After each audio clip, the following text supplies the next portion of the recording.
Нарушение общественного правопорядка в период проведения митинга в Магасе обсудили сегодня на совещании у главы Ингушетии. Так, секретарь Совбеза Ахмед Зейтов отметил, что грубых нарушений общественного порядка, преступлений на митинге и близлежащих территориях не зафиксировано. Охрана общественного порядка осуществляется как правоохранительными силами Магаса, так и сотрудниками МВД. Глава Ингушетии подчеркнул, что даже если митинг не санкционированный, власти обязаны обеспечить для людей безопасность и порядок. Большое количество людей, которые там находятся. Ну и не раз мы там замечаем и пожилых, и женщин, и детей в том числе. Даже если бы это было не санкционировано, все равно власти обеспечить должны порядок и безопасность. В том числе по линии скорой помощи на контроль держите там, чтобы это было связано. Там. Машина присутствует, там, карета скорой помощи? Да.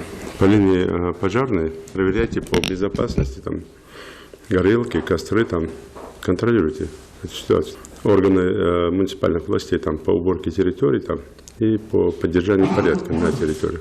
Не только непосредственно в районе митинга. Вправо, влево, везде, там, по дворах, везде проверяйте, чтобы комфорт там, или нормальную жизнь там, городского населения, жителей, там, и гостей, там, и работников там, не нарушали. По линии, положим, по правам человека, по правам ребенка. То же самое проверяйте, смотрите, на контроль держите ситуацию. Совместно там, и Тимур Николаевич, прокуратуру, МВД, отслеживать выступления выступающих. Уже за рамки уже давно вышли некоторые, когда просто огульно обвиняют всех и вся, чтобы показаться или понравиться там, митингующим.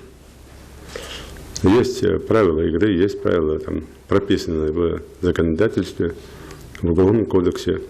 Поэтому вот эту всю информацию, в том числе больше на телевидении об этом там говорить. Ну и до самих таких выступающих доводить эту информацию в виде предупреждения там, и напоминаний.